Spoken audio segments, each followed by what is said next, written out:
तो hello friends, कैसे हो आप सब। उम्मीद करता हूँ आप सब एकदम खैरियत से होगे।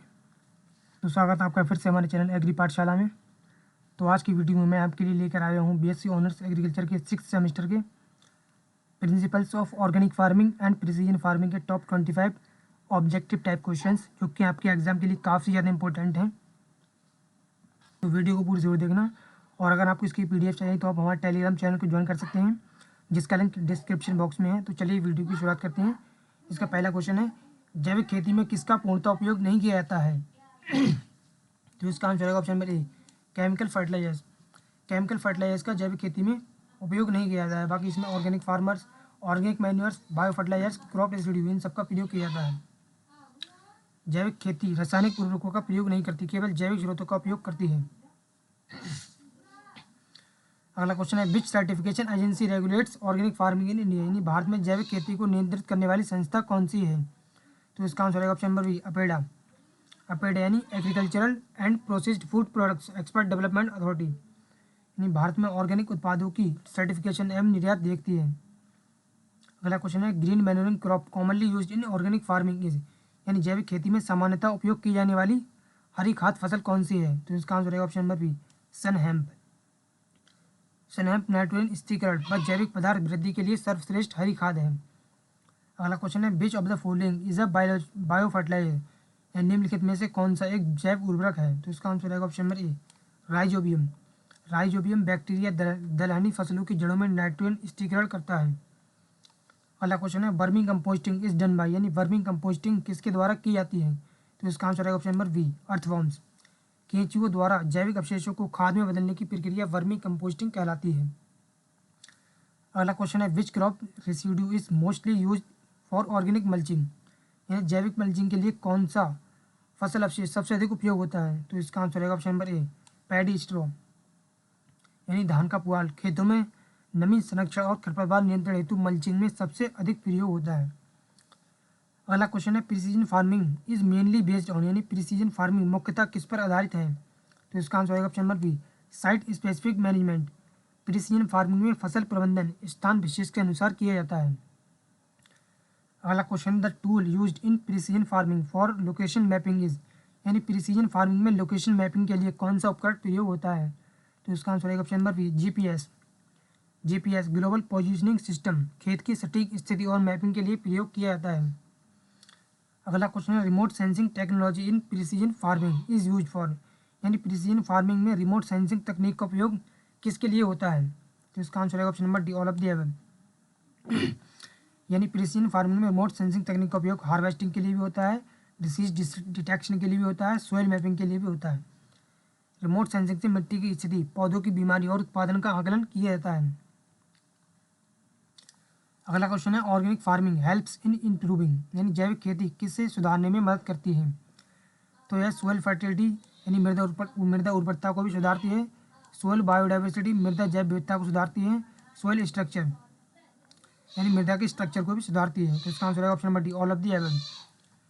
जैविक खेती से मिट्टी की उर्वरता, संरचना और जैव विविधता तीनों में सुधार होता है। अगला क्वेश्चन है, विच nutrient is fixed by blue green algae? यानी नील हरित शैवाल बीजीए कौन सा पोषक तत्व स्थिर करते हैं? तो इसका आंसर है option number B, nitrogen. BGA जैविक नाइट्रोजन स्थिरीकरण करते हैं, विशेषकर धान की फसलों में।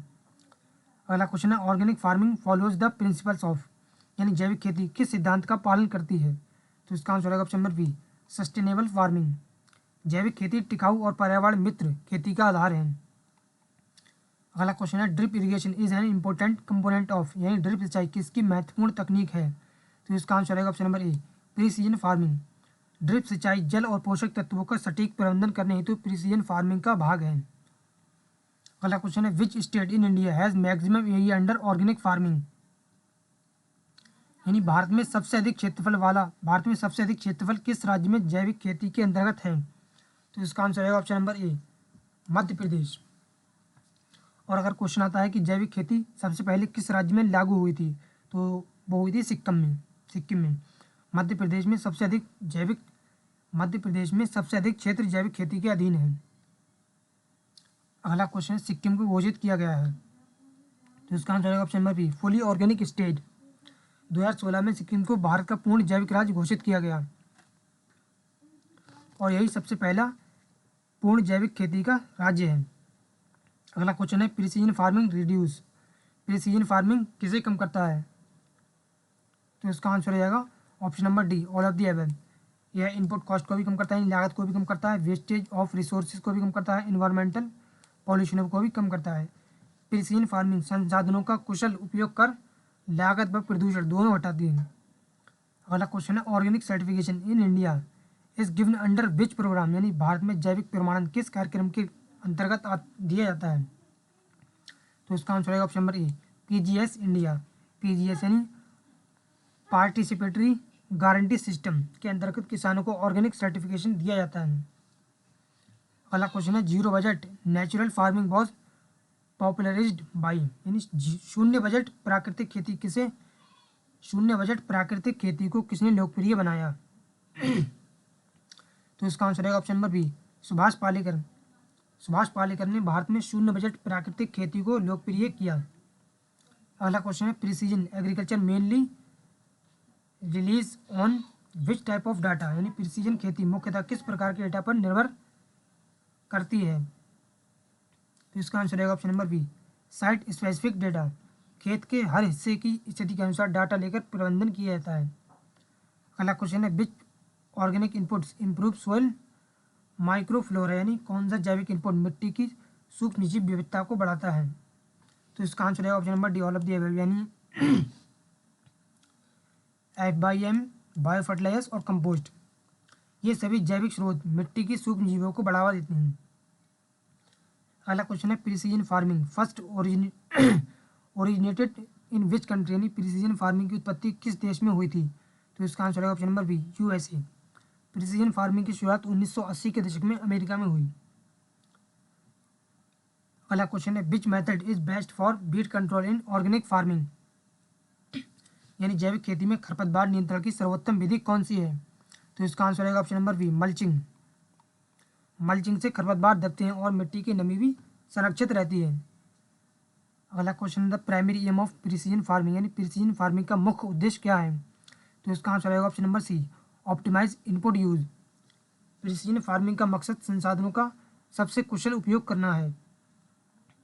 अगला क्वेश्चन है which of the following is not allowed in organic farming, यानी जैविक खेती में निम्न में से कौन सा वर्जित है?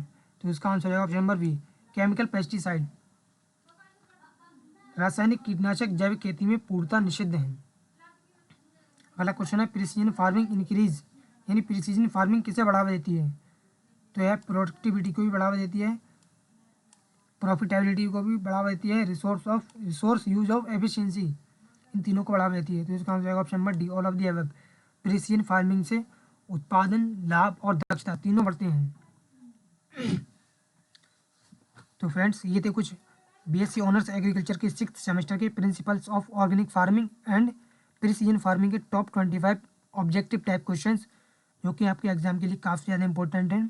तो अगर आपको ये वीडियो पसंद आई है तो इसको लाइक करना, कमेंट्स करना, शेयर करना और हमारे चैनल एग्री पाठशाला को सब्सक्राइब जरूर करना।